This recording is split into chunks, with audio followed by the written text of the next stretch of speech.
أعوذ بالله من الشيطان الرجيم. We seek refuge in God from Satan. Yes, we did. Bismillah ar-Rahman ar-Rahim. In the name of God, most gracious, most merciful.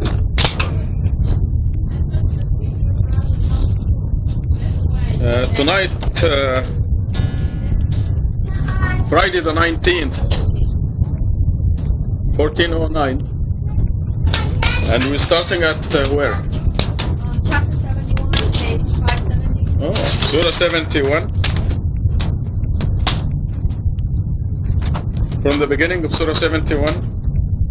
And our teacher tonight is Apa May Bashar. So we're going to put all the microphones by her to make her nervous. And wish her luck. Okay.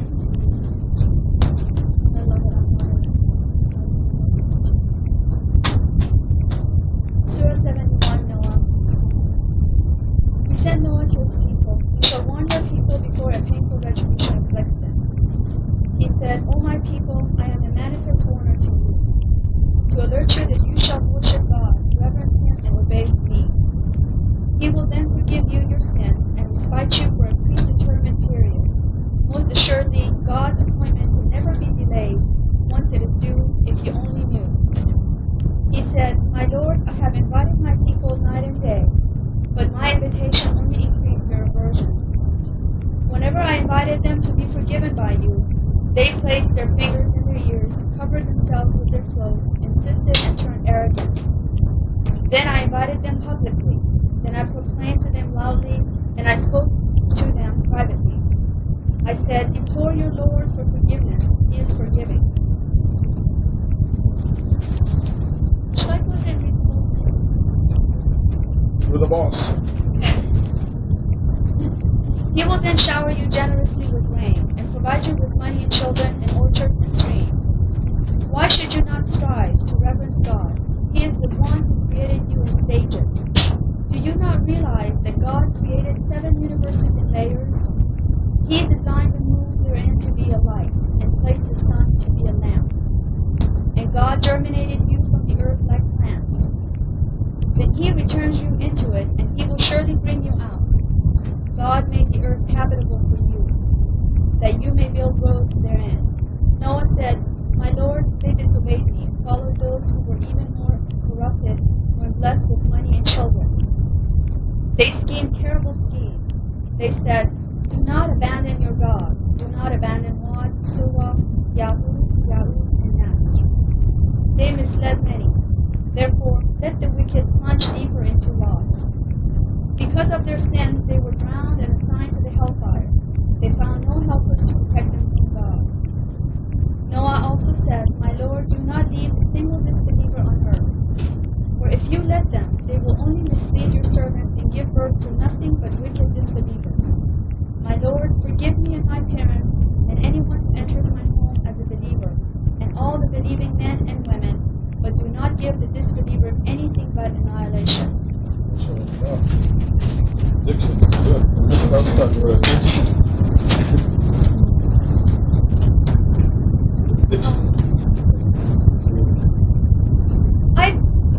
I think that this surah is very clear. It basically really reminds us what's truly important and what God has given us and what God has provided for us. And a true example of this past, and an entire chapter dedicated to Noah, who lived 950 years, which we're told in one of the chapters, and it's the longest that any of the messengers lived. And he was the messenger who came after Adam, and he was with the people for a long period of time. And he was chosen by God to clearly give the message for a long time to the people. And he implored the people so much and tried to teach them and preach to them what's really important, and to basically open their eyes and tell them that this is what God has provided you. And he gives them examples from what's around them. Everything that they see, okay, for instance, what stares at them during the day, which is the sun. And God has created that like as a lamp.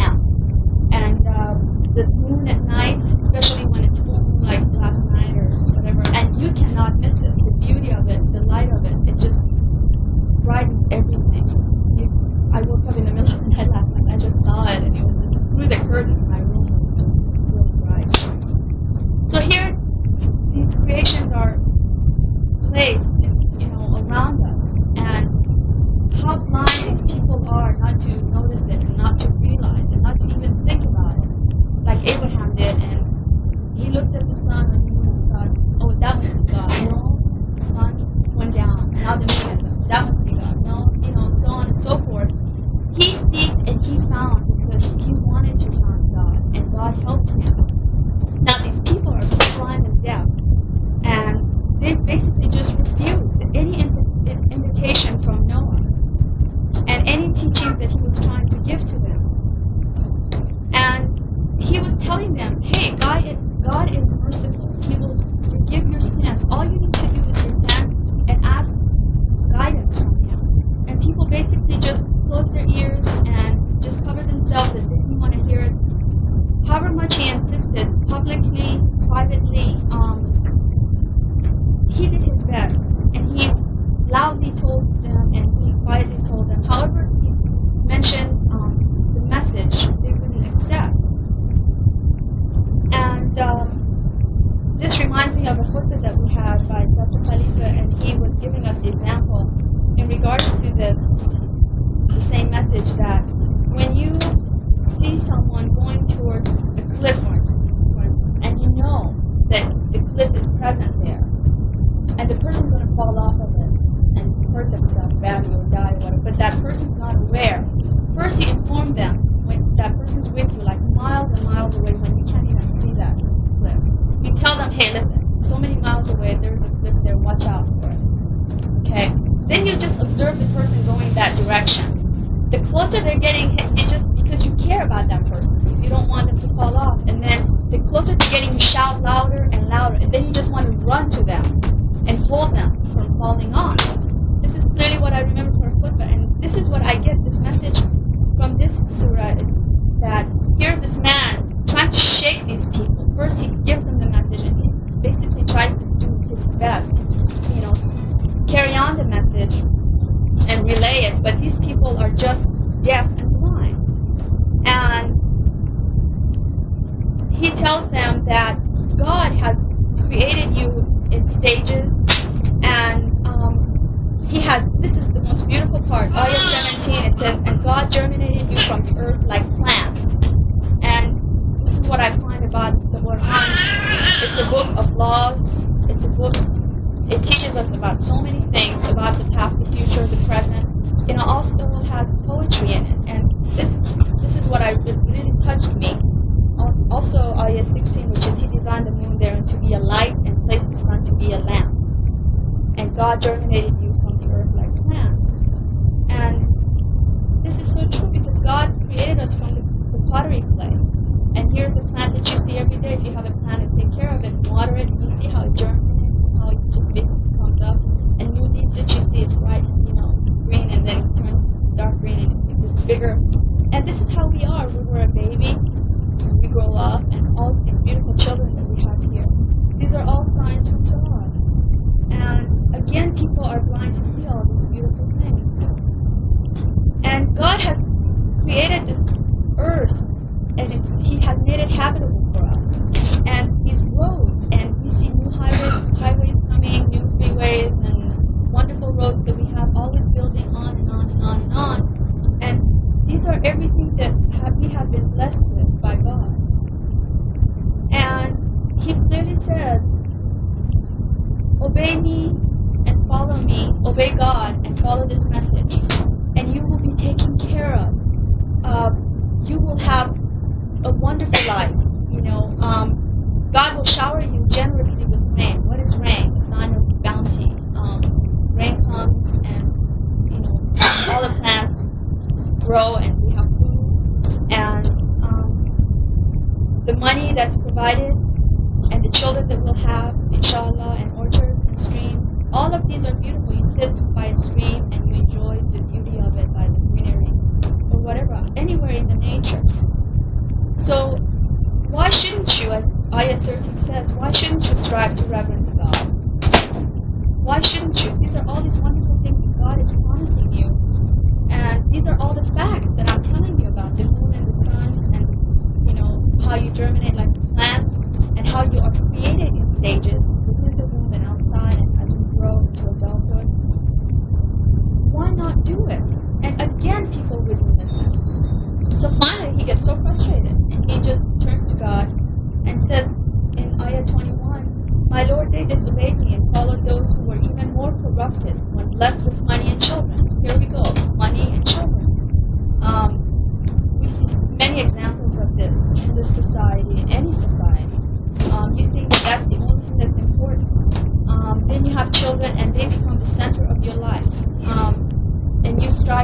hard for them.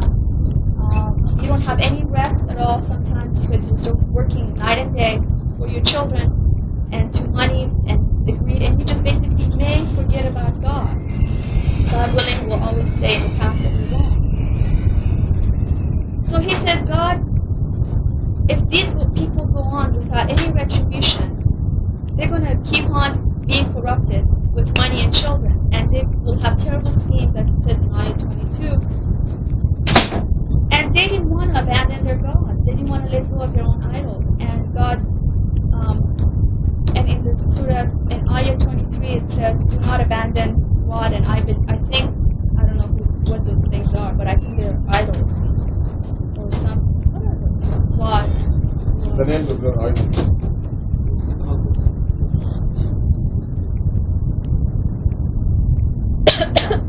And people were just trying to mislead each other and preach to each other and trying to tell each other that, hey, don't let go of these idols. These are the ones that are important to you. And they, as it says in 24, they misled many. Therefore, let the wicked plunge deeper into loss. They'll just go deeper and deeper into what's worse for them, the worst things that can happen to them. And they will always stay in their sin. So what's waiting for them is the hellfire. And there will be no helpers at all to protect them from God, because God's wrath is great and God's promise is great. His bounties are fantastic, and he tells us, hey, either go the way of righteousness, or you go the way of sinfulness and being a disbeliever and idol worshipping, and you will deserve hellfire. And so Noah turns to God and says, my Lord, do not leave a single disbeliever on earth. He really did his best to try to preach to these people and let them know about this good information. And what will happen if these people stay on, they will only mislead your servants and give birth to nothing but wicked disbelievers. And we are told at the mosque here how the children are assigned to particular parents, and how parents are responsible to teach the good word, what they know about God to their children and pass on the information. And to let them, to always remind them of their prayers, that they have to do their prayers on time and read their Quran. But in a family that they're disbeliever parents, what do you expect from these parents? They're not going to sit there and talk about God in front of their children. Obviously, their children are not going to be informed at all. And so what's going to happen, these idol worshippers, these disbelievers, will mislead the servants of God possibly and give birth to nothing but wicked disbelievers. The chain will just go on and on and on. And so he asks forgiveness for himself and his parents and other people who have come to his home and tried to accept, they accepted the word, and the believing men and women. And Noah says in Ayah 28, but do not give the disbelievers anything but annihilation. Basically, just put it straight. Annihilation will be awaiting them. And as we know, the flood came. Even his wife and son were the disbelievers there among the crowd.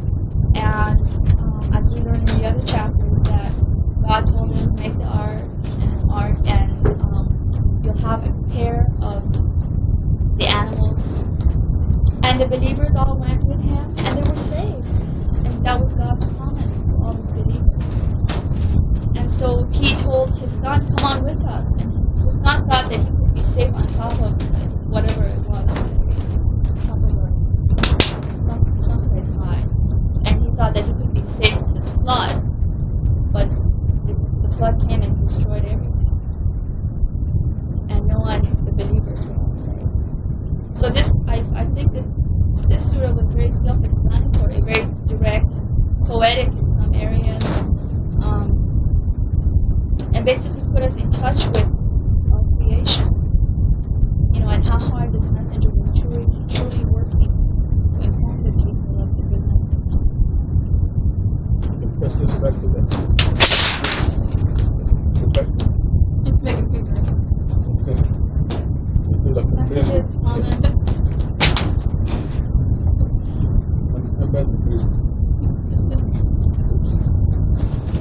Any questions on Surah 71?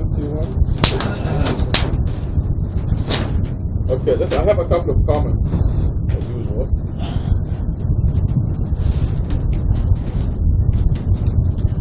Yes.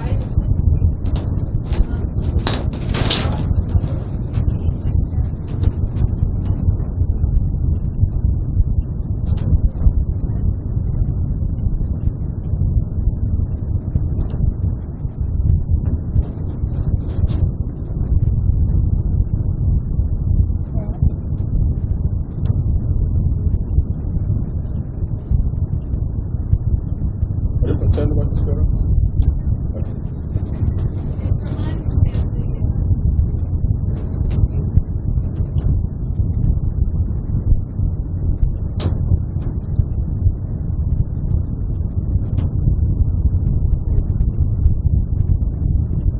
Yes, it says as well.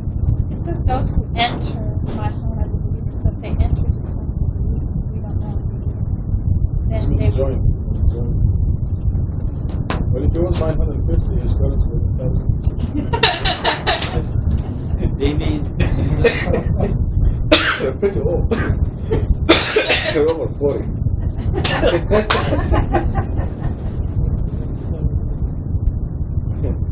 Okay, well, I think every one of you is a Noah. We've all gone through this experience. And what we learn from this surah is that the human being is a human being is a human being from the very first day, from the time of Adam. The human beings have been the same. Each one of you have gone through the same experiences that Noah went through. No matter, you can be as young as Nagma, and you can go through a lot of the same thing that Noah went through. Nagma is not 1,000 yet, but or even 700 yet. But she went through it. She was telling me about this loss. He's only one of many that she talked to. I know that. And then she told about a message from God that's mathematically coded, superhuman, definitely from God, tells us exactly how to be saved. And then he says, "Oh, this is good for you, but for me, I would like to see this and that." He did this. So his response was the same response that Noah got. And you notice in verse 7, he's saying, whenever I invited them to be forgiven by you, and for heaven's sakes, you're inviting the people to be forgiven. You're inviting them to be perfectly happy in this life and forever. You're not asking them for money, but they are, oh, I got this here for you. I cleaned this 2 days ago. This is the light fixture outside the mosque. And there are here now about 76 bugs. Some of them are pretty big, you know. You don't know how they got in there. They work so hard to go in there and burn in hell. This is what the people are doing. They work so hard to avoid heaven and to go to hell. They pay whatever price it takes to go to hell. And they work very hard for it. So this is, God gave us this as an example. It's very difficult. On your way out, just look at it and see how they got into it. They had to work very hard to burn and go to hell. And that's what the people are doing since the time of Noah. Now, Noah was most probably the first, well, he was the first prophet, and probably the first messenger after Adam. All the people on earth were living around what the Dead Sea is now. The Dead Sea is the remnant of the Noah's flood. So this gives an idea how primitive, how early in history this was. And the human being was exactly the same. Another thing, the message, another lesson we learn is that the message has been always one and the same. You see it here in verse 3. Worship God alone. Reverence Him and obey me. So this is the message that every single messenger said. Worship God alone. Worship God alone. From day one to the end of the world. This is the only message that God is sending to us in order to be redeemed. In order to make up for our crime that we committed millions of years ago. So this is the other lesson. But the message is one and the same from that time. And then there is a scientific miracle that Appa May didn't emphasize enough. or maybe you didn't notice, in 16, God says He designed the moon as a light and the sun as a lamp. There's the difference. A lamp is a source of light. But if I have a mirror here, and the mirror reflects this light, the mirror will give light. I can send light to that dark room over there, but the mirror will not be a source of light. So it's very clear in verse 16. God is telling us, and this is consistent throughout the Quran, that the sun is a source and the moon is reflective. The material of the moon is very special. This grayish material is very reflective, and this is what Neil Armstrong and Buzz Aldrin said when they landed on the moon. They hit it in their hands, the gloves, and he said it's quite reflective. It's a strange material, but God made it that way. God designed it so often they can see it through her prism. And it's amazing how much light comes and is reflected by the moon.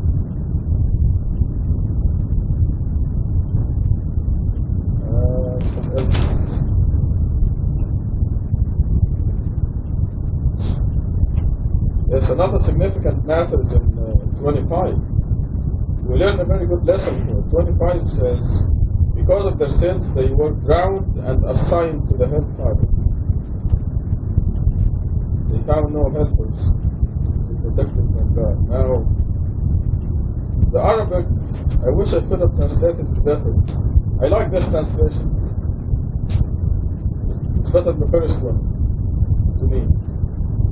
But I wish I was this better, because the verse implies that they knew, which is true, people know at the time of death that they're going to heaven or hell. They know, and then after that it is either a nightmare, continuous nightmare, from which there is no awakening. In fact, the awakening is worse, because they wake up to the real hell. Or it's a beautiful dream, depending on how they redeem themselves or not. So verse 25 teaches us that the people know at the time of death. And this is throughout the Quran we learn that. The angels tell the person, the angel of death tells the person whether he or she is heading for heaven or hell at the time of death. So they know. Are there any questions on the surah?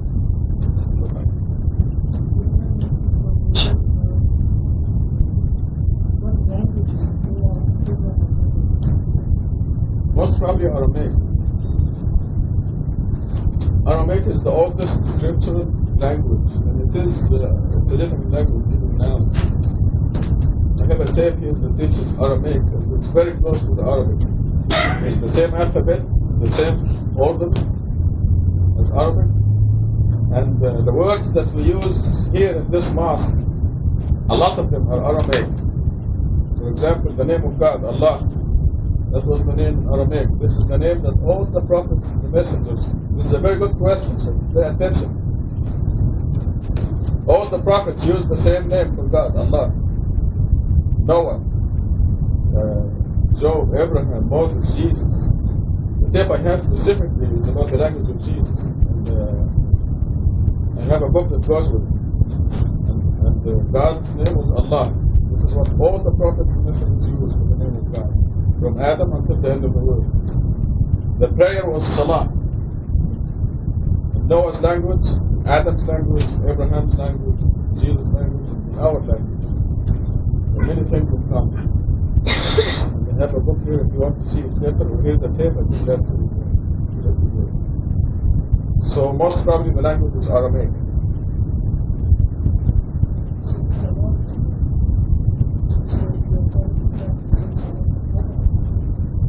No, not necessarily.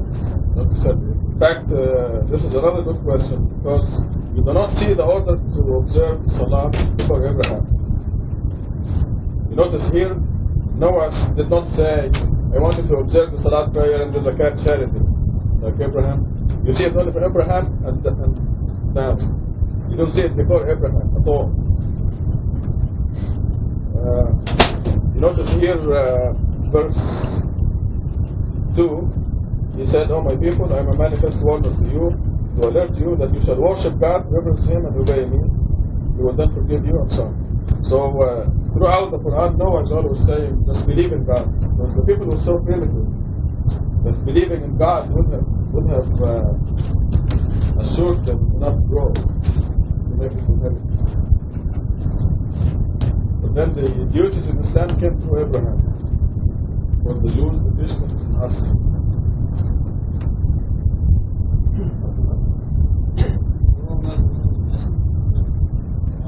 Yes. But he's named in the Quran as a prophet.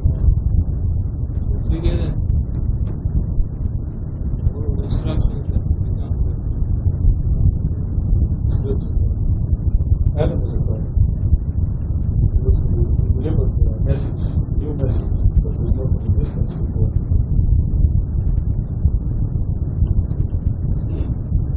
So, because Noah delivered this new message, it's referred to as He had a new message, he had new information that the people didn't have before. He delivers it to them. And he is named in the Quran as a prophet.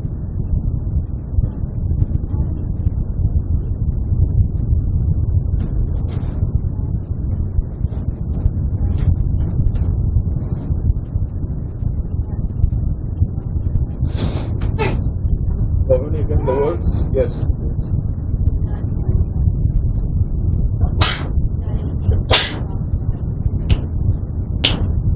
Maybe it was Al-Fatiha, I don't know. For all that we know, it could have been Al-Fatiha. Because the Ibrahim Fatiha is very close to what we read Al-Fatiha now, with sound and meaning.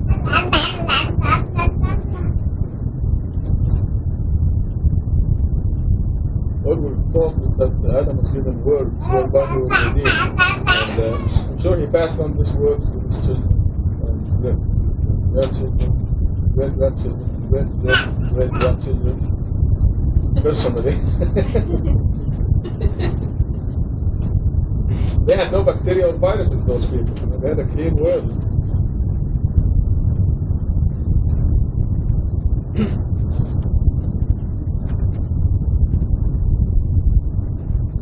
If there are no more questions, Professor Bashar will go on for 72.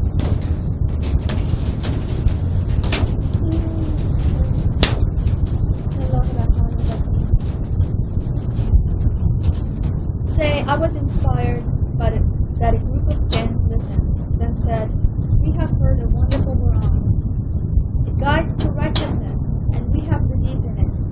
We will never set up any idols besides our Lord. The Most High is our Lord, our only Lord. He never had a mate nor a son. It is the foolish among us who used to utter such nonsense about God. We thought that neither the humans nor the jinn could possibly utter lies about God. Human beings used to seek power through jinn beings, but they only afflicted them with a lot of adversity. They thought, just like you thought, that God would not send another messenger. We touched the heaven and found it filled with formidable guards and projectiles. We used to sit there in order to spy. Anyone who listens is pursued by a powerful projectile. We have no idea if something bad is intended for the inhabitants of earth or if the Lord will to redeem them. Some of us are righteous and some are less than righteous. We follow various paths. We knew full well that we can never run away from God on earth. We can never run away and escape. When we heard the guidance, we believed therein. Anyone who believes in his Lord will never fear any injustice nor any affliction. Among us are the submitters, and among us are the compromisers. As for those who submitted, they are on the right path. As for the compromisers, they will be fuel for Jahannam. If they remain on the right path, we will bless them with abundant water. We will surely test them all. As for him who disregards the message of his Lord, we will direct him to ever-increasing retribution. The places of worship belong to God. You shall not mention besides God any other name.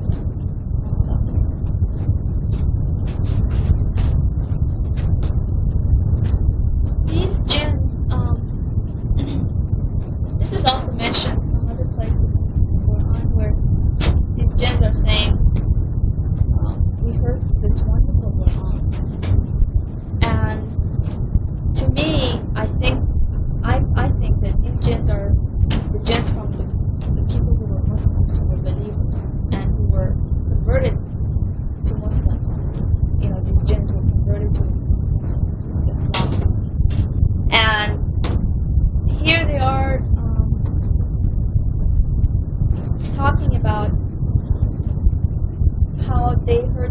book we're on, and it's about its guidance to righteousness. And they're basically talking about everything that, for instance, the messenger will tell us, how God doesn't have a mate nor a son, and how foolish some people are to utter such nonsense about God.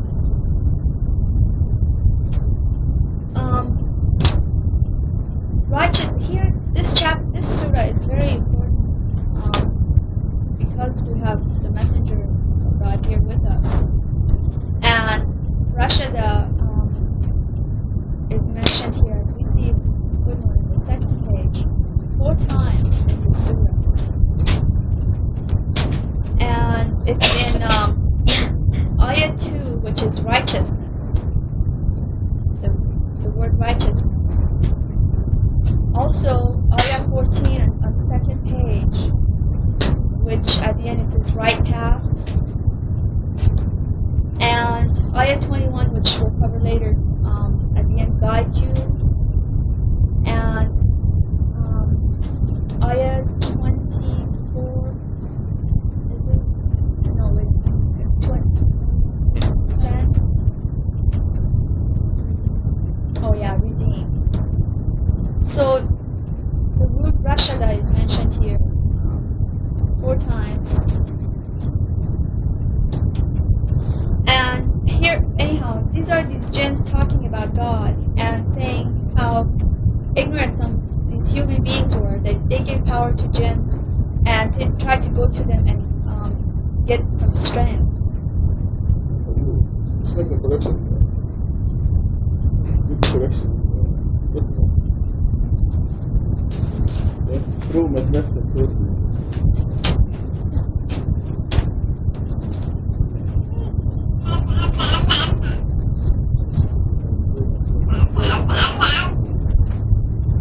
sorry.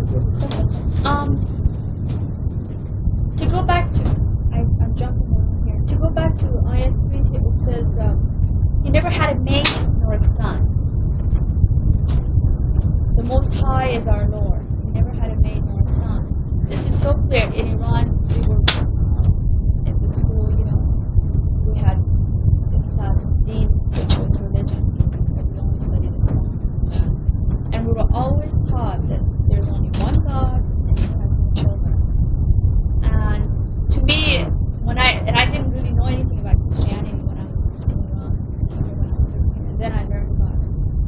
And to hear the fact that Christians have made Jesus, so big and the Son of God, and you ask them, you're referring to Jesus as the Son of God, and then they go on talking about Christianity, and all of a sudden they say the Lord. And I said, who's the Lord? Jesus Christ. And I said, wait a minute. You were just telling me that you're saying Christ is the Son of God, and now you're saying he is God. He can either be the Son or he can be God. You cannot be, 2 things in one. And we were saying, oh, that's different.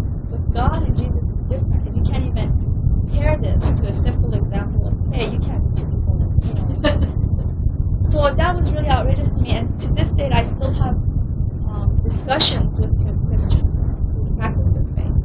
And it just goes back to the same thing. Hey, listen, I say God had no son, no mate, nothing, it just goes back and forth, and we never get anywhere.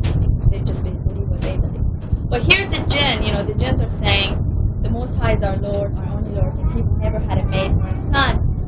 And it makes me feel so good when I read about these jinns, because, these jinns are Muslims, and I think, and so many times at the mosque here, we're taught that, inshallah, we'll turn our jinn into, our words of righteousness.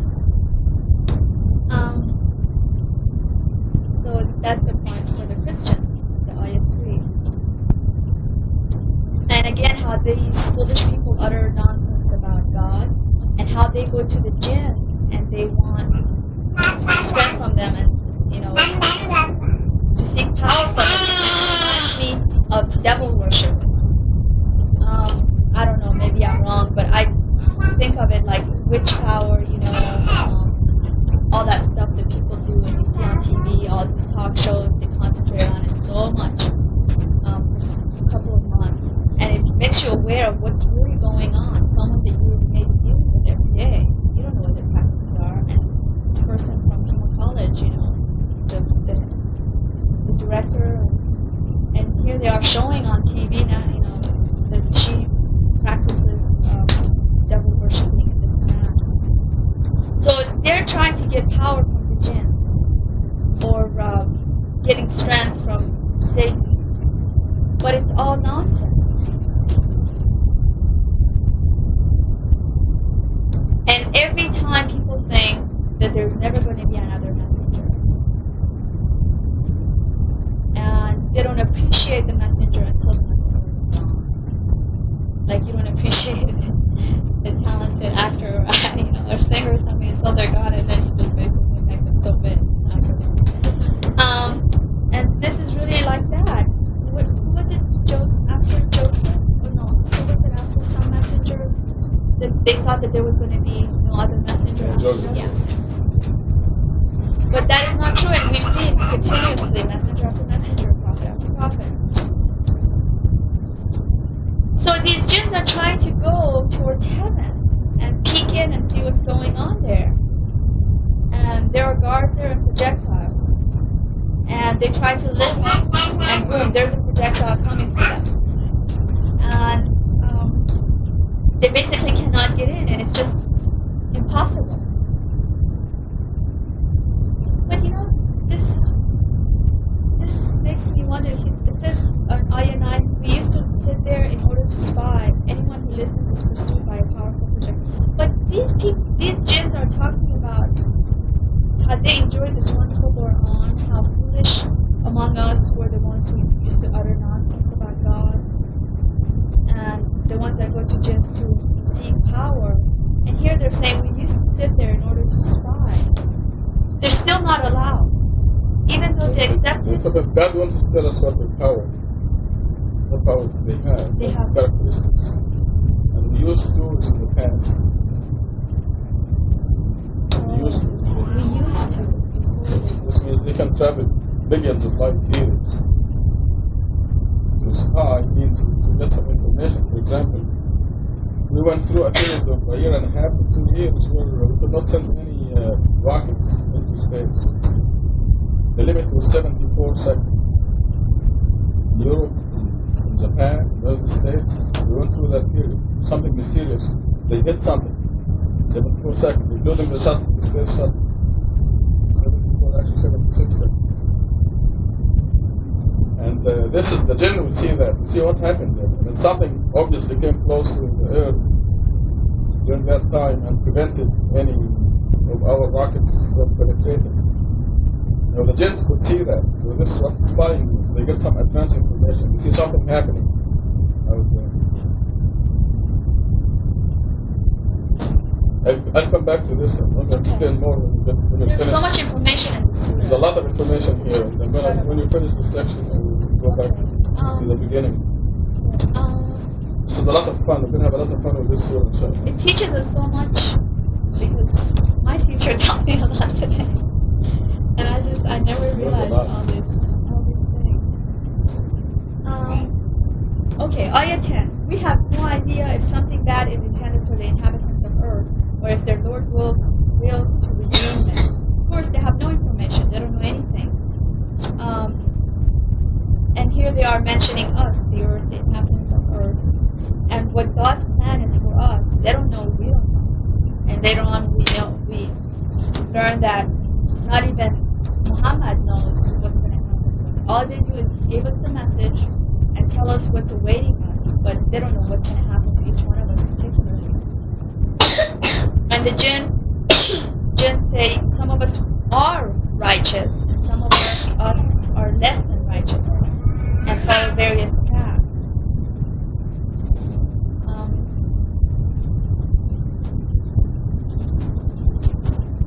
I don't know, I kind of find this interesting how you sort of perceive jinns as bad guys. And here are the bad guys that are turning good. And the good group are saying some of us are righteous, some of us are less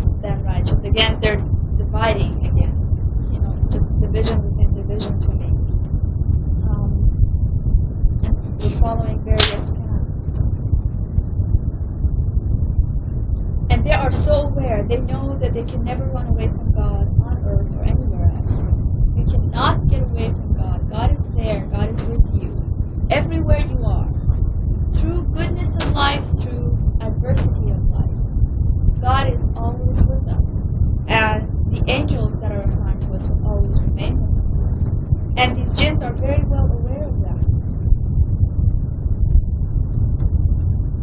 When we heard the guidance on Ayah 13, we believe therein. Anyone who believes in his Lord will never fear any injustice, nor any affliction. This is such a reassurance to me. Again and again, we have the guidance here, and we believe in it. And what a wonderful feeling it is. And I can feel what these jinns are saying. Their spirit, how wonderful they feel. And they're so happy about what's happened to them.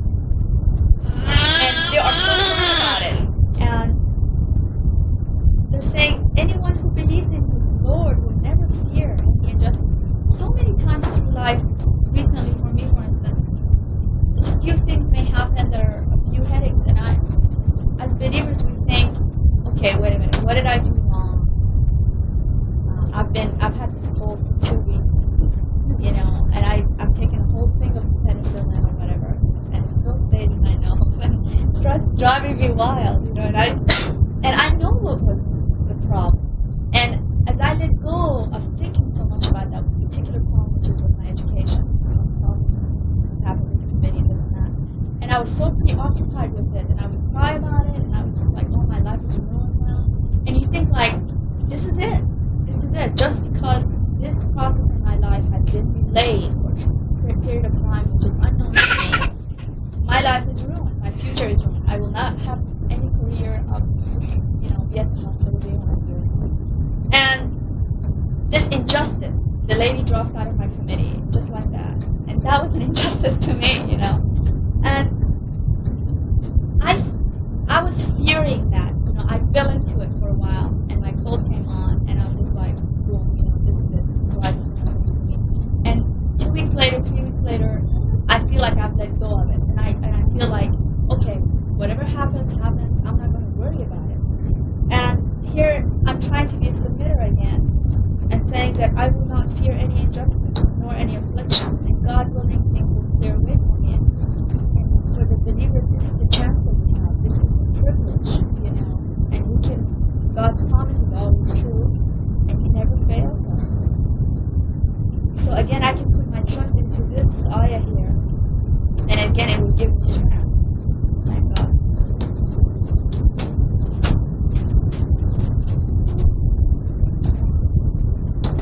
Ayah 14, among us are the submitters, and among us are the compromisers. As for those who submitted, they are on the right path. This is again a factual type of a thing. Staring at us here. You submit and you're on the right path.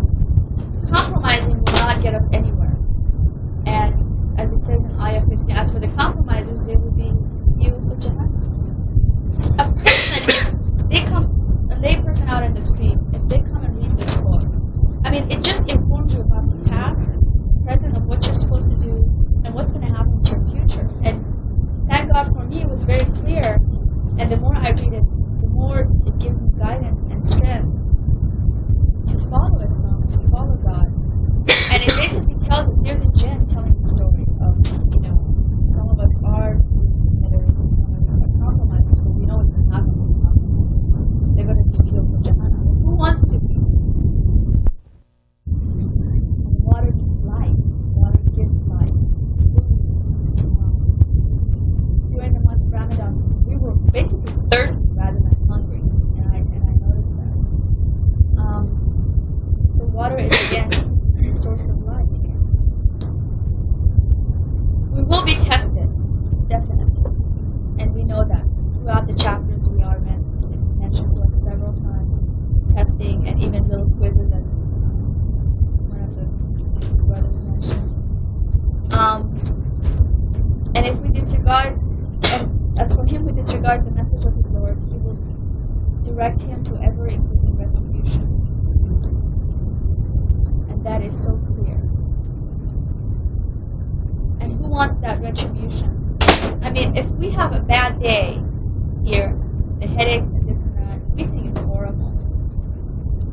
just to imagine that it's magnified so much for eternity, the retribution. I don't know, or a nightmare. You get up in the morning and you think about the nightmare that you had and the problem that you felt in your nightmare. And just imagine that you would be living in that nightmare for eternity. That's just incredible to me. And I don't want to be there. And I don't know how people are so deaf and blind knowingly. And this, you put them in front of them and they don't believe in it. They think it's just a myth, or they can't think that far. Like now I was telling about the friend. They can't think that far as to heaven and hell. And some Muslims call them, some people like in Iran, they call themselves Muslim, but they say, oh, we don't believe in heaven or hell. So you don't know. Yeah. But you tell them this is the Quran, and they were raised with the Quran, but then again say, I don't know, I don't believe in that stuff. This is the life, this is it, this is the real thing. And they try to hold on to what they've got, but you go at the hospital, I see this every day. You see a doctor and a patient there who was a doctor, ill, and what happened to all that dignity? What happened to all that money?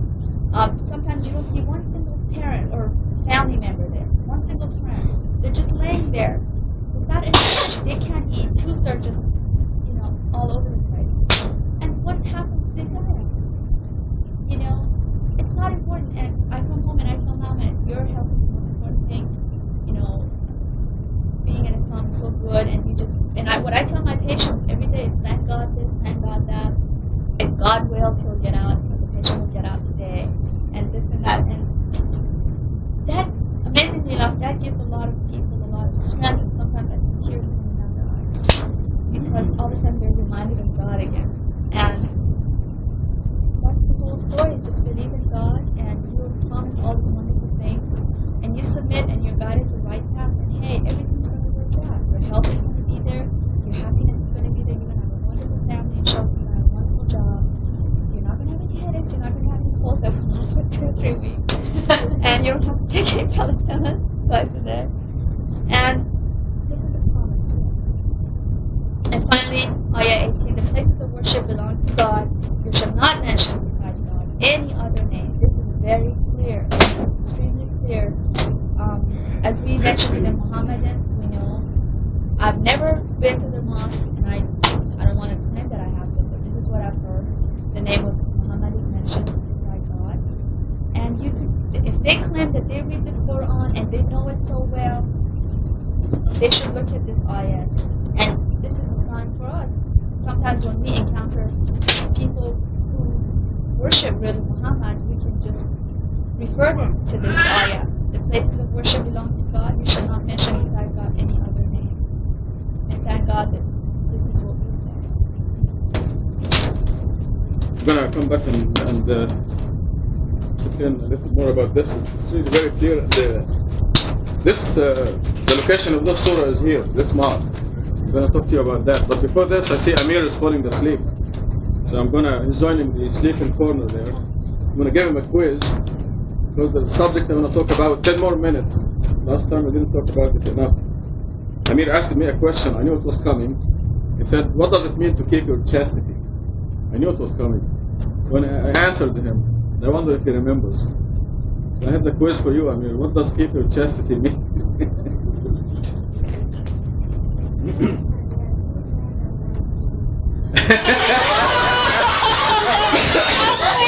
Listen, your dad doesn't know. I don't care. Your dad is old enough. I don't care if he knows or not. But I wonder if you know. Sometimes the older people don't know Amir. See, this is, Amir reminds me of the joke when this shows the generation gaps, how much more educated the new generations are. This father, his son reached coming close to the age of maturity, so he puts his shoulder on the shoulder of his son and says, "Son, I think it is time now to talk about the facts of life." And the boy said, "Okay, Dad, what do you want to know?" So Amir is saying the same thing. Okay, Amir, what does keep your chastity mean? I thought so. Try to remember. Okay, give me any idea. Do you have any idea about it? Well, ask him what it This is means. why I want to talk about it for 10 more minutes. Okay, I'm going to repeat it and I'm going to ask you again next week, okay? So you better remember. Keep your chastity means you keep yourself for your wife. The person that you, when you're going to grow up someday and have a wife and children, right? And you want that person to be very special. So you want to keep yourself for your wife. You're not going to have any relationship with any other girl until you meet the girl that you're going to marry that is your wife. This is what keep your chastity means. Because in this country, we live in a strange environment here. As soon as the children hit 5, they start talking about boyfriends and girlfriends. Now, they can do this, but they will pay a lot. It's too expensive for them. Because when they do this, they're breaking God's law, and they have to pay for it when they grow up. They have a miserable life with their spouses. So this means the boy keeps himself until he doesn't go for all this dating business and boyfriend business and girlfriend business.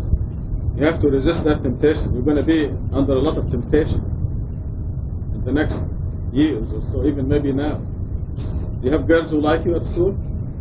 No?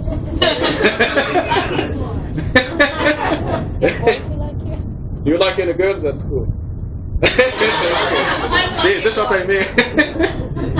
See, this is what I mean. You have to resist the temptation to reach for those girls and touch them. See, because you want to keep yourself with the one that will share your life forever. And if you do this, which is very difficult, it's not easy. You do this, God will guarantee you a perfect life. Now, our girls also will have to keep themselves until they have the man that will be their husband. See, I know Pupak is listening. Don't be embarrassed. We all grow up and we get married. But because we want you to be happy, you have to forget about the traditions of this country. They pay a high price for this. They fall for the temptation, the boyfriend and the girlfriend and all this business, and they think they're having fun, but then they pay dearly for it. When they grow up, we have to pay for all breaking God's law. Every time we break God's law, we have to pay for it. So if you want to be happy, and we want you to be happy, you must resist the temptations in this country. And you must have your own. God's law rules your life. Because, see, verse 13 here says when, no, not 13. Yes, 13. When we heard the guidance, we believed in it. Anyone who believes in his Lord will never fear any injustice nor any affliction. So if you want a life that doesn't have any fear, no affliction, no misery, you must be very strong. You must resist all temptation to fall for the things that happen around us here and in other places. When we heard the guidance, we believed in. This is the guidance from God, and He's telling us you must keep yourself with your spouse. If you're a boy, you must keep yourself. You don't touch another girl until the person that will be your wife forever. And if you're a girl, you keep yourself untouched until the person that will be your husband. And then you have a very happy life. You'll be proud of yourself. If you fall for the temptation, you're going to be ashamed of yourself for the rest of your life, that you didn't keep yourself with the one that married you. So this is what verse 13 means. And God wants you to learn this. Last time, remember the commandment, you must keep your chastity. That's what it means. It was verse 29 of the last surah. And now in verse 13, God is telling us, when we heard the guidance, we believed in it. And the guidance is, you don't follow the traditions of other than God's law. You're going to be in school, you're going to hear about boyfriends and girlfriends, and they will come and invite you, and they will want to touch you, and all these things. But you must tell them, I follow God's law, and I cannot go along with these traditions. I have my own traditions. And if you're strong, then you guarantee a perfectly happy life. And pass it on to all your Muslim friends. If you really care for them and you want them to be happy, this is what you pass on to them. Okay? These are the 10 minutes. I'm going to ask Amir next week, maybe That's the two of you. So you remember that. No. I don't want to scare you away. Don't worry. I know you'll never forget because you want to be happy. Okay, Surah 72 teaches us about the jinns. And it has to do with our mosque here because of the following reasons. You see, verse 4 tells us that these jinns were companions. I want to correct something that Abba may have missed again. That remember, jinns are free companions of humans. Our companions are not called jinn yet. They will be when we die, and they are free, they become jinns. So the jinns that heard this Quran were passing by on 6th Street, and they decided to walk into Masjid Tucson, and they heard the Quran. And they are jinns who were companions of Christians, believing that God had a mother, Mary, and a son, Jesus, and so on, because verse 4 says, "It is the foolish among us who used to utter such nonsense about God." The nonsense is in verse 3, "The Most High is our only Lord. He never had a mate nor a son." They are surprised.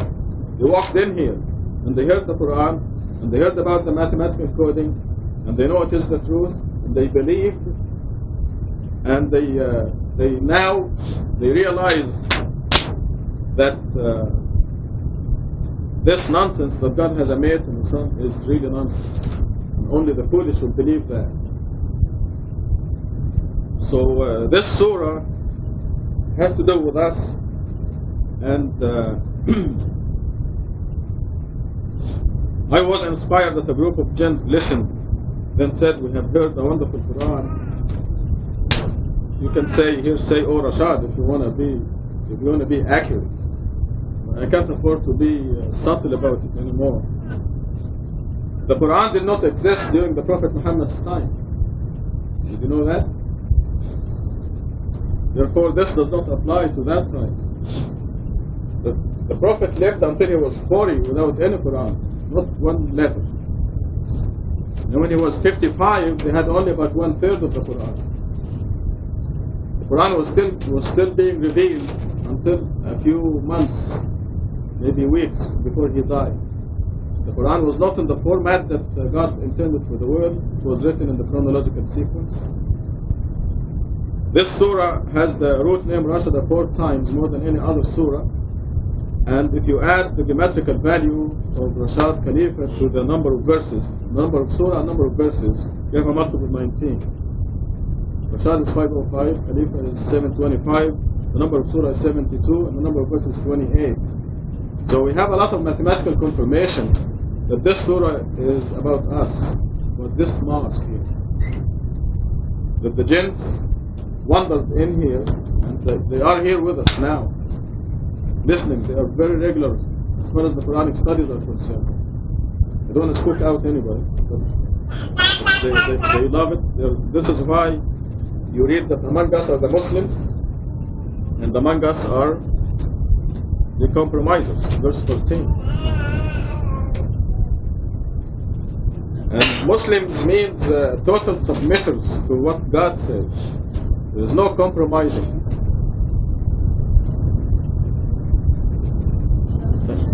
Yes.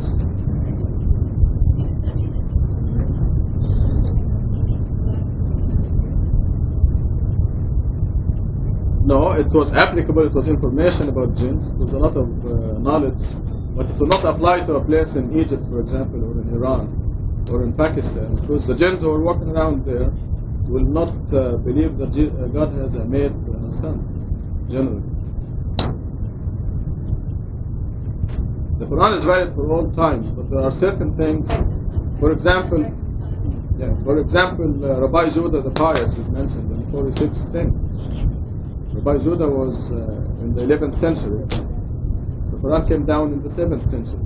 So there were 4 centuries before Rabbi Zuda. There's a surah about the smoke, which hasn't happened yet, but it's still valid, and it is consistent with the punishments that came to the previous generations. Gog and Magog has not reappeared yet. The splitting of the moon happened only in 1969. So all these things are still valid, and there's a lot of information on all of them. But this surah now this surah is about Nasr Tucson.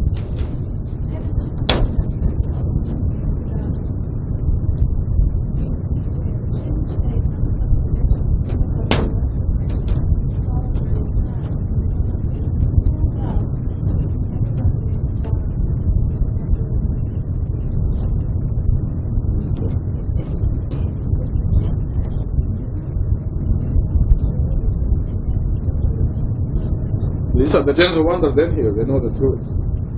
The jinns who are lost and ignorant and just as Christian as any Christian, or Jewish as any Jew, or atheist as any atheist. This is a group of jinns who came in here and they believed.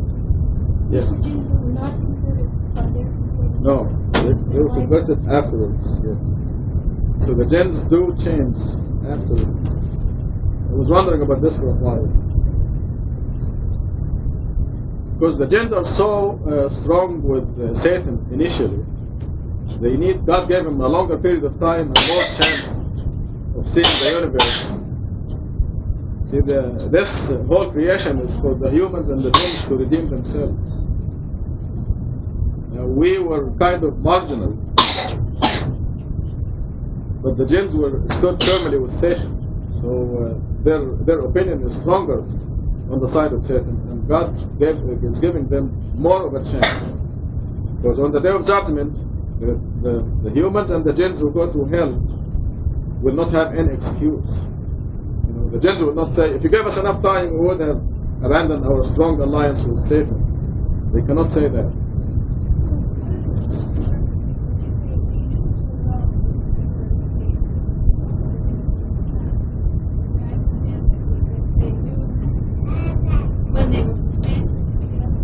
No, this is a result of them reading the Quran. They knew, in other words, they reached the conclusion that is, yes, right. They knew as a result of reading the Quran, because the first verse says, a group of jinn listened and said, we have heard a wonderful Quran. Now when they heard the wonderful Quran, they learned a lot. Those were ignorant jinns walking around believing in Christianity, the Trinity. They were companions of Christians. And when they were freed, they had that belief in them. Then they found Nasr Tucson, they walked there and they discovered the Quran. They discovered there's a miracle in the wall. And they have more capabilities to understand the code easier than us.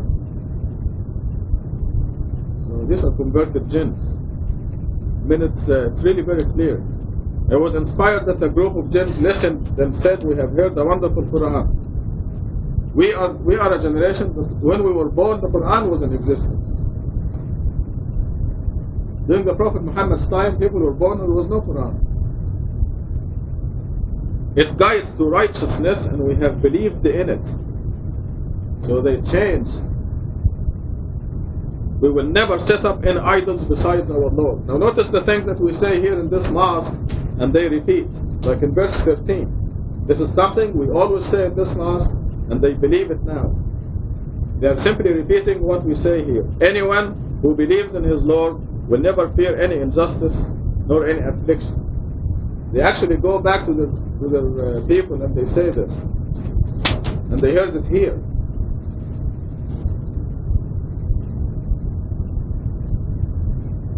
Some of these verses also are to teach us some characteristics of the jinns. Some of us are righteous and some are less than righteous. Because they go and talk to their Christian jinns and they tell them, oh, this is nonsense. The Lord Jesus will save us. He died for our sins. Same things that you go through. And they do talk some of them into coming with them back here and say, come and listen. So some are guided and some are not. We used to listen to the sky, it tells us what kind of power they have also.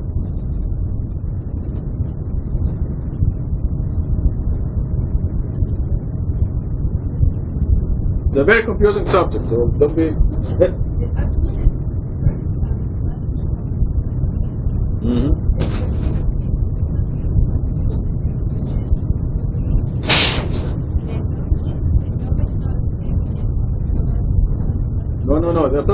kind. You think they're bad humans? Are they bad human beings? No? No? Do you think they're bad human beings? Okay, so if you talk about the human race, you can say some of us are righteous and some are less righteous. They're talking about the jinn race. Talk about the jinn beings, not talk about themselves. Okay, is that clear now? Now, 12. We knew full well that we can never run away from God. As a result of studying the Quran, they know now that they will be gathered for the day of judgment. Yes, the ones. Yes.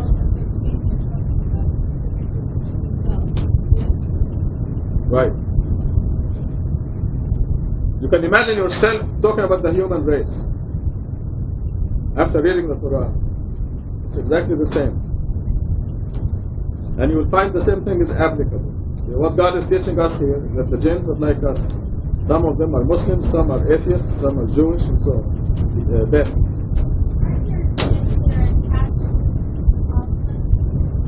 Those are future jinns. Those are future jinns.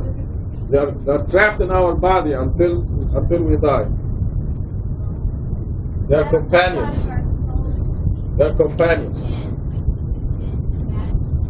They are not part of your soul. Your soul is an independent person called Beth Khalifa. And the companion is an independent person called Beth Khalifa. That is freed also when you die, then the other Beth Khalifa becomes a jinn and stays around here about for 600 or 700 more years. In your case, 300 years. So we don't know if they're You mean after we die? Yeah, they're just floating around. No, they're not part of us anymore. Now they are part of us. They go wherever you go. Beth, this is very important. You have the companion is your number, is the major witness for or against us on the day of judgment. Because this is the companion that's with you from birth to death, always, wherever you go. And she knows everything about you. So she makes a perfect witness. She's an eyewitness from inside out. I mean, what more perfect witness than that? And the Surah 50 explains that. Surah 50. And they watch us and we feel safe with God or something like that, and sometimes can we your guards will not allow them to do that. Now your companion is inside of you. You can feel the example I use is you're watching TV and the noon prayer comes. And it's your companion that's telling you when to wait until the news is over. Then you will miss the prayer.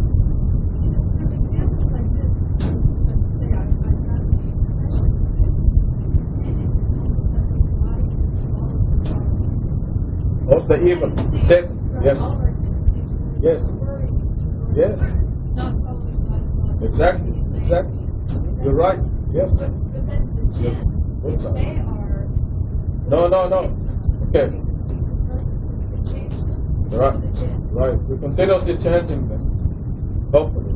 Or you're totally submitting to them. Your jinn is Satan's representative in your body. Satan's representative. So she is continuously telling you not to worship God alone, to worship Sharif and Magdi and Hijab and so on. So this is what she's doing, to stop you from the 5 prayers, to discourage you from fasting month of Ramadan, to tell you to follow the social system, have a boyfriend or a girlfriend, that they do in this country and so on. She's always telling you to do the bad things. Now you are supposed to represent God's point of view. Worship God alone, develop the soul, grow, do the 5 prayers, fast the month of Ramadan, follow the moral system that God dictates. And she's, so there is continuous debate in your head between you and your Satan representative. Now when this body dies, then both souls are free. And we go to the world of souls, and the jinn stays around for a few hundred more years. So the word jinn implies they're free companions.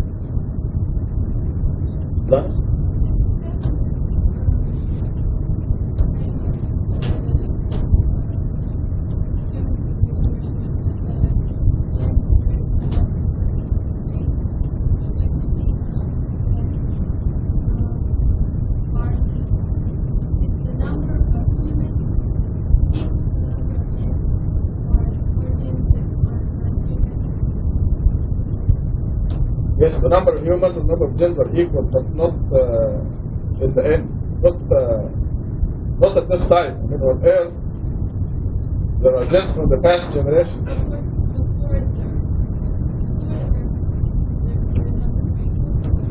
Roughly, yes, roughly equal.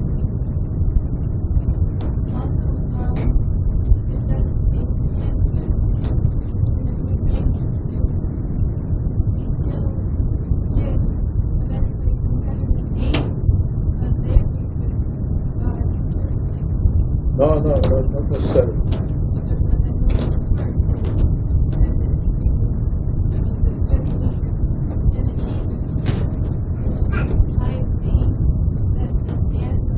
Yes, higher than some angels. Yes. The angels will be distributed in the heaven at all levels. Just like, see, when we go back, we really go back, rejoin God's kingdom in the way we were before the feud happened, before the great feud. But we can exceed where we were, depending on how much we develop our soul. See, we were in heaven, and we were in a different rank. I mean, in a particular specific rank. And then we committed that crime. So we fell here. Now our job is to redeem ourselves. And we can redeem ourselves to the same rank or to higher or lower, depending on how hard we work or how much we develop our soul. So when we go back, we're going to fit back into God's kingdom among the angels. We just go back to the same situation as before the feud. Only with a new rank, depending on what we did. Did I clarify this? So some of the angels will be lower than us if we develop ourselves sufficiently. If you develop yourself to the max, you can be with the highest, at the highest level, with the highest angels, archangels.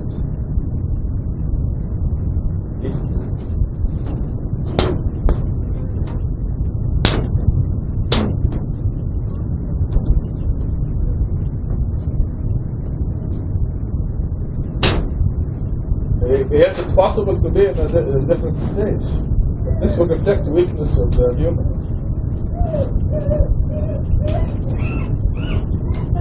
What is this? In the first ayah, it says, I was inspired. Messenger.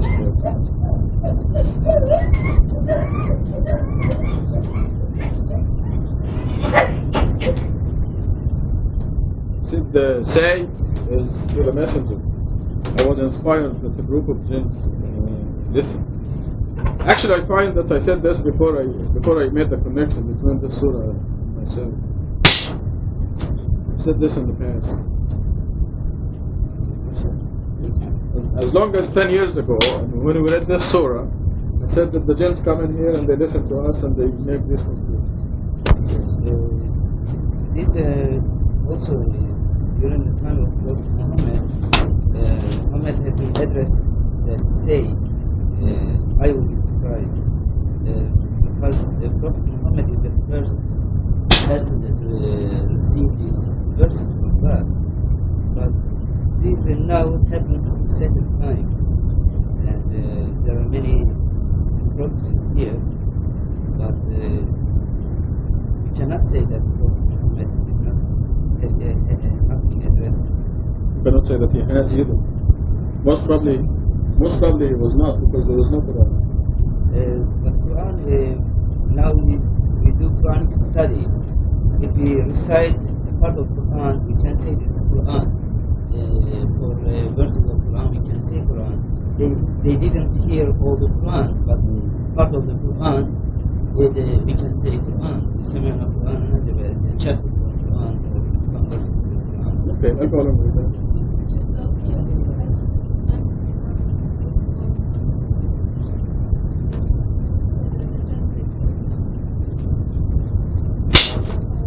Very possible.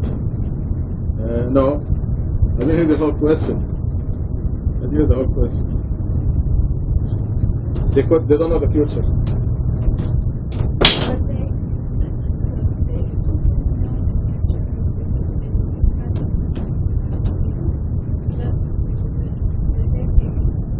they'll be at the same stage with the people around the Prophet. Same stage as the Prophet and the people around him. Yes. No.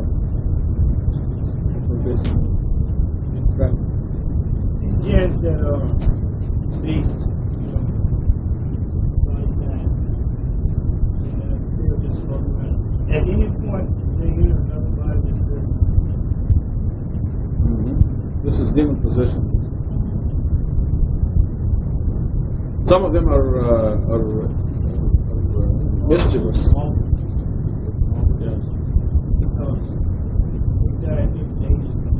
This is a rare thing, though. Did anybody here see a demon possessed person?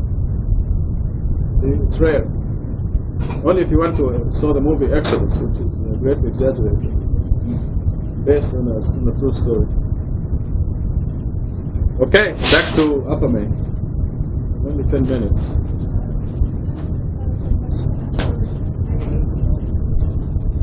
Yeah?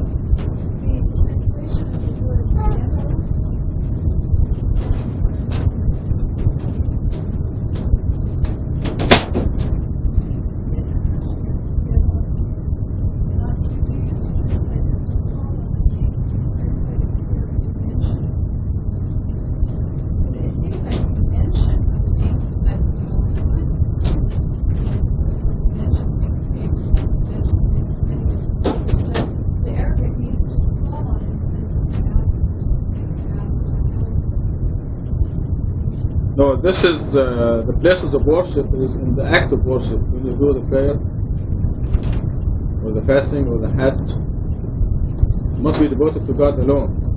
In the khutbah and in the Quranic study in the Quran and so on, the Quran itself says, mention in connection with the scripture, Abraham, Mary, Pharaoh.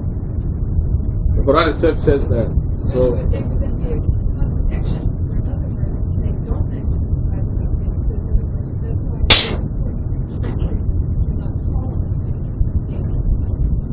No, I would, since it is places of worship,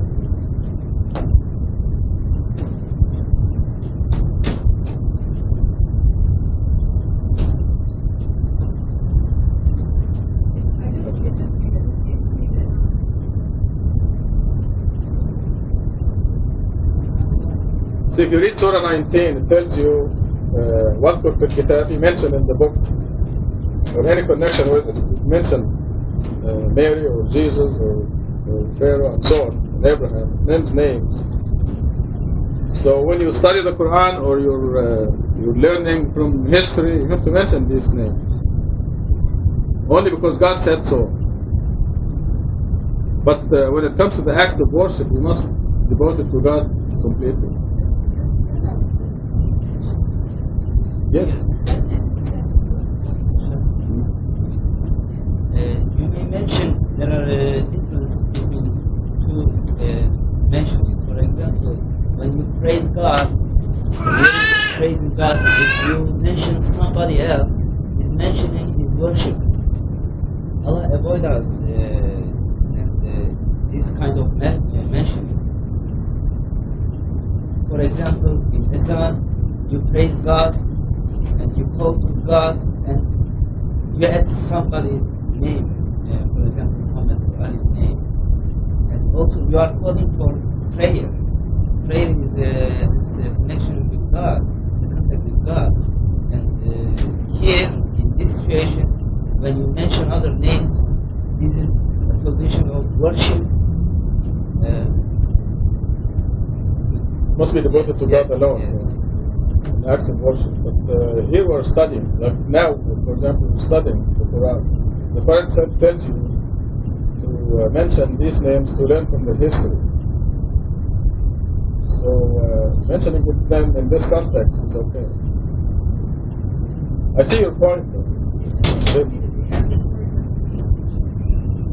I want to make it as difficult as possible because no matter what understanding or interpretation you may reach, you'll be taking a chance if you mention anybody else's name in the acts of worship. Like we do the prayer in the desert sometimes, a lot, driving and we go in the desert, we go to the picnic area, and does this mean in the picnic area we should not mention Sharif or Mekki?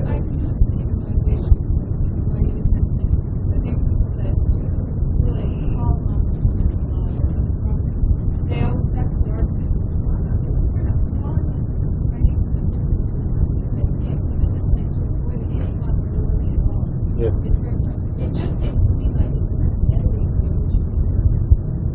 But the key words here are place of worship or position of worship. Okay, so in the specific practices of worship, like salat and fasting and zakat and hajj and sacrificing animals, whatever, this must be devoted to God alone. When you mention the name of God on an animal, it must be the name of God alone, no other name. And I want to go back to when you do the prayer at the picnic area. When you stand up for the prayer, you mention only the name of God in the prayer. As soon as you say Assalamu alaikum, say congratulations, Douglas. So you mention Douglas, but it's not part of the worship. So I want to make this very strict, but it goes without saying that when you're outside of the acts of worship, you can the Quran itself says mention those names to learn from the history.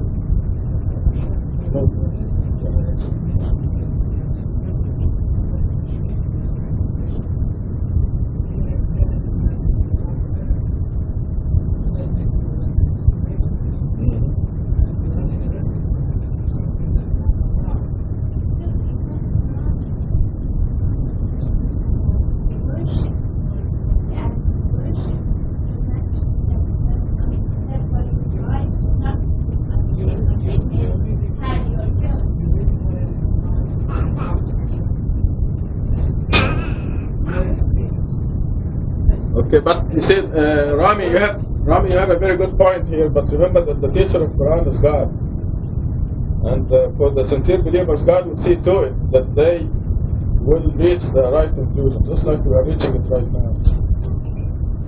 I'm not. They don't need me. I'm not the one who is teaching the Quran. God is teaching all of us right now.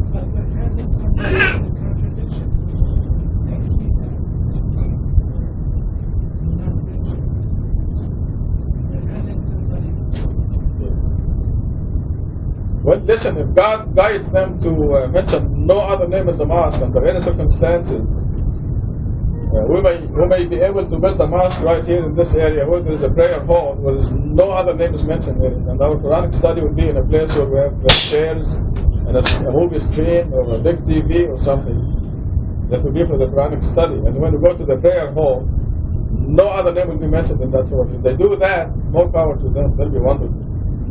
We may be able to do this someday. Do it someday. But this is where the word compromisers comes in the picture. See, it's only 4 verses before that. If the message reaches, now, remember that God is the teacher of the Quran to every generation. And for the sincere believers, God sees to it that they reach the correct conclusions. The insincere will always be sent astray, no matter how clear you can be. So, this is a law in verse 18 that we can never compromise in.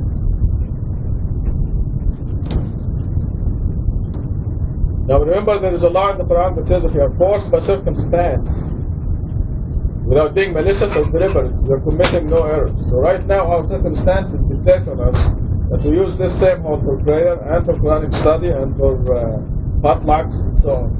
But the day will come and we're rich enough, inshallah, we'll have a complex on this block where there is a prayer hall that nothing goes on in it except prayer and only the name of God.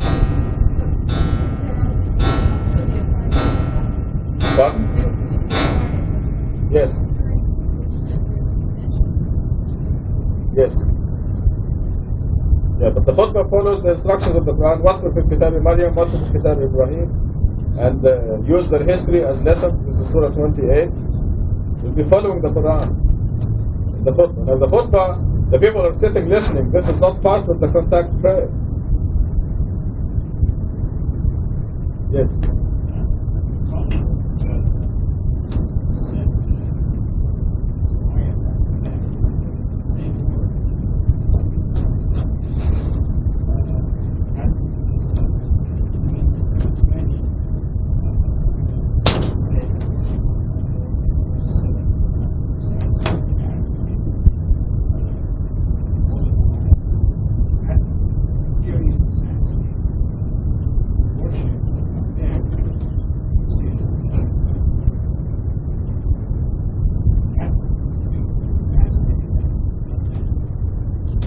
Yes, but that word has many meanings depending on the context.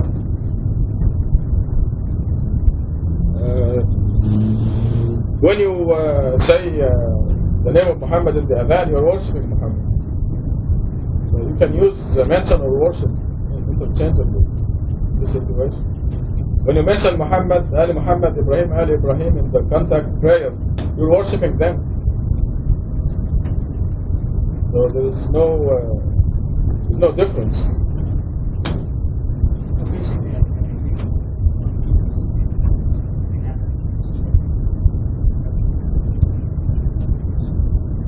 Do you have the Farsi translation there?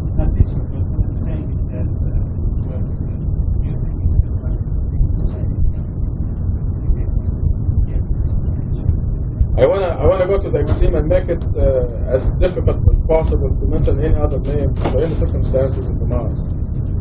But if they find it necessary, then this will fall under the Quranic law that if you are forced by circumstance without being deliberate and malicious, you're not committing a mistake. Word nad'u, yes, has many different meanings in Quran. Not so many different nuances. For example, chapter 361 فمن حاجك فيه من بعد ما جاءك من العلم فقل تعالوا ندعو آباءنا وأبناءكم. Yes, ندعو mention that call, not worship or invite. Allah says to Muhammad, say to them, let's invite ندعو آباءنا وأبناءكم. Allah commanding worship your children, not worship, to call. There are some different meanings here. It's a word with a multiple meanings.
No, I want a separate hall for the Quranic study and a separate hall for the prayers. So that ideally, we'd like to have. Right. What are you suggesting, Ronnie? Well, the translation has Arabic. It's very clear. We should not mention other than God. Right. But the place worship is nothing to do with protected by itself. This is not Okay, I want to put you in the same position I was in. Go ahead and translate it. You see, the statement of the Quran is very